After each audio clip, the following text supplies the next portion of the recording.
here's Brody Brazil. Well, this is obviously not a video that I'm looking forward to making, but honestly, it's something that most people are already starting to talk about and think about. What will the final game be like for the A's at the Coliseum? And I suppose the reality is that it'll be the final game for them ever in Oakland as the Oakland A's. They have 3 games after this in a series in Seattle. That's going to be kind of weird to have all these emotions unfold, and then the team goes on one last road trip and plays their final 3 games as the Oakland A's. We're, 4+ months away? And so this kind of still feels distant. It feels far off and something that most people just don't want to think about. But I don't think it hurts to start pondering how this is going to be, how it's going to go, and even preparing yourself emotionally for that final game. I think it might, it's a day game, so it won't have the sunset, but I think the crowd you might see look something exactly like this. I think eventually it's going to end up full, despite how things have gone so far this season. September 26, 2024, the A's and the Texas Rangers. So a guy like Marcus Semion's going to play in the final ever Oakland A's game at the Coliseum as we know it right now. Thursday, 12:37 p.m., it'll be game 159. And so that presents a bunch of different things. Like, it's a day game, so there won't be as much maybe of a lead up all day of emotions and feelings. It's going to be that weird day game, and then I bet you people are going to stay at the Coliseum until 5, 6, 7 o'clock. I bet you some people just are not going to want to leave this final game ever as we know it with the Oakland A's. And again, it is going to be weird to have 3 games following this game. There's going to be such an emotional release, I think, on this day for those who go, those who witness it on television, and then what?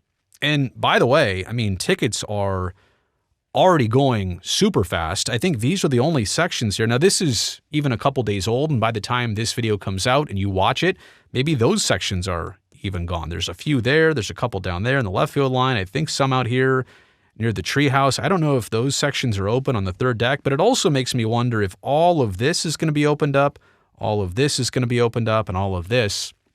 I've also recently seen that tickets, even in the worst seats, like up here, not up there, maybe, is it for down here? I'm not exactly sure where they're at, but some of the worst seats available of around the first 35,000 are going for $60 a piece, which is nowhere near what they normally do. But imagine what tickets like the first baseline and the third baseline, imagine what those are going to go for on the secondary market when people, like I said, start to have the realization that this is actually happening and people make their plans. I think there's a lot of people right now who are kind of undecided on whether they want to go to the last game or not, just because of obvious reasons and how it will feel. So tickets are going fast. That's important. You know that. And it's going to be quite the opposite of how this entire season has gone.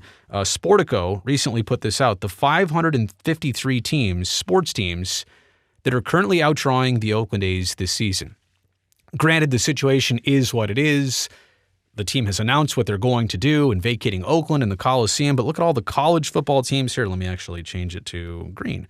College football teams, the NFL teams are in red. There's some more college football teams here. You start to get into other major league teams, NCAA basketball teams, look at all the list of leagues here. The NHL, the AHL, that's the American Hockey League, the minor leagues of hockey, the ECHL, that's like the AA of the NHL. The WNBA, the G League, MLS, NWSL, the USL, the UFL, the IFL. Look at all those leagues.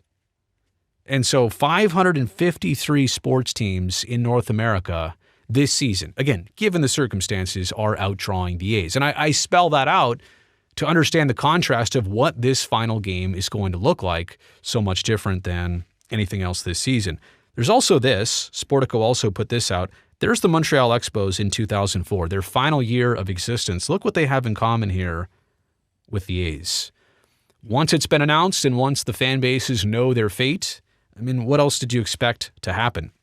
But I also want to point this out too. Look at the average, so this is average home attendance by year, and look at the general, if I'm going to draw a line here right down the middle, whoops, I don't like that line. It kind of goes here in a downhill direction, right? Like, this line is not going up that way. If anything, it's kind of going down here. All the teams I mean, and the Yankees in their old Yankee Stadium drew a bunch. And the Dodgers, look where they're at right now. They've got Ohtani.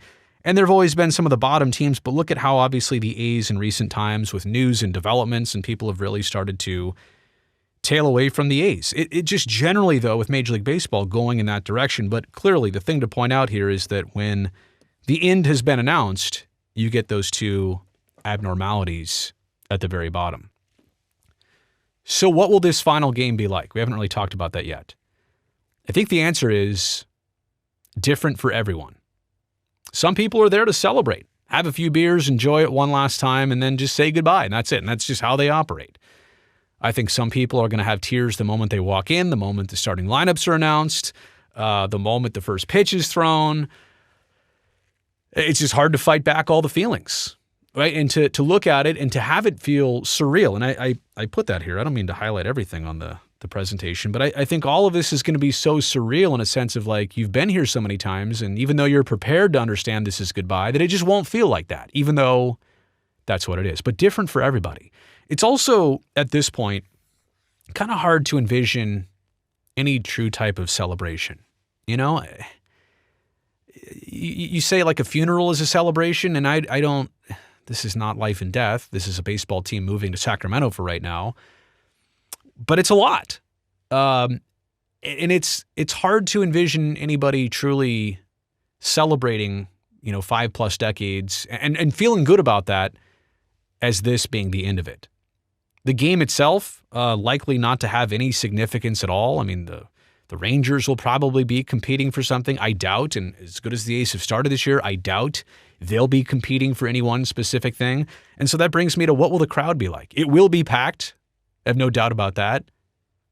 And I think it will be somber. You'll hear some cheering. You'll hear some moments. People will have some plans. Again, we are 4+ months out from this, but I don't really know how this is going to go. Things to start thinking about. Well, it's a day game. People love their tailgating. They want to get that in one last time. Are there going to be people tailgating at like 6:15 in the morning? Maybe, at least by 8, if not 10. For a 12:30 something first pitch. What will the lasting message and images be? Like, this day at the Coliseum is going to be captured and documented. Like, this day is going straight in the history books. So what do fans want it to be? What are the messages going to be? What will the images be? Is it just goodbye? Is it goodbye and we're frustrated? Is it goodbye and we're sad? Like, what will the actual goodbye be? I think there's going to be a lot of people just taking laps around the Coliseum, walking around, embracing all the corners and spots and their favorite parts, and doing what they normally did for decades and things that were passed on down to them. And it's not like it's the last chance ever to see the Coliseum. Like, the Roots are going to play there and the Soul are going to play there for 2025. And maybe baseball eventually returns to Oakland at the Major League level. Nobody's here to truly cross that off the list yet, but you just don't ever know that for sure, or at all. So it's not the last time people will ever go in the Coliseum, but it might be the last time it ever looks like it's home to a Major League Baseball team. And so that's it. That's all I got for now. Again, we're 4+ months away from this at the end of September, but it's already starting to be a conversation. Tickets are already being sold. We'll see if they release more and if they just ultimately get up to the full capacity of whatever, 56, 59,000, whatever it holds, with every seat full. Like I'm talking about all these seats up here in Mount Davis and all these seats down the lines up in the third deck. If they sell out every single seat, which I think they'll have the ability to do, what's it going to feel like? What's this going to be like? How's it going to go? Nobody knows yet. And like I said, it's going to be different for everybody. But certainly this is on a lot of people's radar already, and rightfully so. There's a lot going on here. And if I develop any further thoughts on this, I'll make another video for you on it. But as for now, you've reached the end of this one. Thumbs up down below. I know it's probably not your favorite topic ever. But for me and the channel, and to help out this video and get more people seeing it. Also, don't forget to subscribe to this channel. Do that down below, because I would definitely love to see you back here next time.